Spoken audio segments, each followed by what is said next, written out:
সরকারসহ বিভিন্ন স্থানে থাকা স্বৈরাচাররা এখনো যায়নি। এদের মধ্যে যারা অন্যায়কারী তাদের বিচার হবে বলেছেন প্রধান উপদেষ্টা ডক্টর মোহাম্মদ ইউনূস।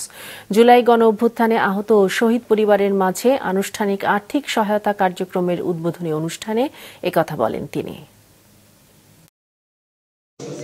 সকালে রাজধানীর তেজগাঁওয়ে প্রধান উপদেষ্টার কার্যালয়ে যান জুলাই গণঅভ্যুত্থানের ২১টি শহীদ পরিবার ও ৭ জন আহত।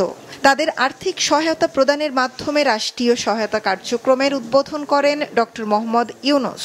সরকারের সিদ্ধান্ত অনুযায়ী জুলাই অভ্যুত্থানের শহীদেরা জুলাই শহীদ এবং আহতরা জুলাই যোদ্ধা নামে অভিহিত হবেন।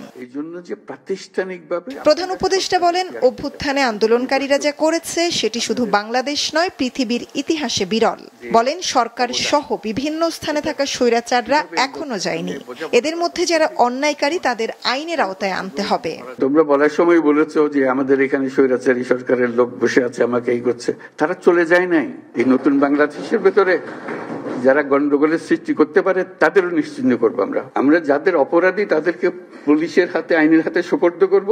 আর যারা অপরাধী নয়, যে পুলিশের হাতে দেওয়ার মতো নাই, তাদেরকে মানুষ করব।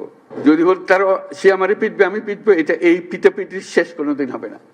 ডক্টর ইউনূস বলেন, সরকার সুবিচার করতে চায়, তাই ধৈর্য ধরতে হবে, নইলে তাৎক্ষণিক বিচার করতে গেলে অবিচার হবে। তোমরা তাৎক্ষণিক বিচার চেয়েছো, এখানে অনেকে তাৎক্ষণিক এক্ষুনি বিচার চাই।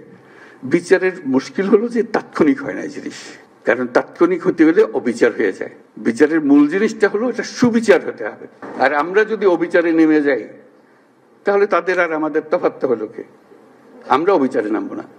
অনুষ্ঠানে উপস্থিত আহত যোদ্ধা ও শহীদ পরিবারের সদস্যদের পাশাপাশি বক্তব্য দেন মুক্তিযুদ্ধ বিষয়ক মন্ত্রণালয়ের উপদেষ্টা ফারুকী আজম, স্বাস্থ্য উপদেষ্টা নূরজাহান বেগম, তথ্য ও সম্প্রচার উপদেষ্টা নাহিদ ইসলাম। বৈঠকে জানানো হয়, প্রতিটি শহীদ পরিবার এককালীন ৩০ লাখ টাকা আর্থিক সহায়তা পাবে।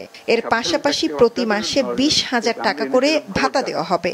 আহতরা ২টি ক্যাটাগরিতে যথাক্রমে এককালীন ৫ লাখ ও ৩ লাখ টাকা পাবেন। পাশাপাশি মাসিক ভাতা পাবেন ১৫,০০০ টাকা করে। মৌমিতা জান্নাত, মাছরাঙা সংবাদ, ঢাকা।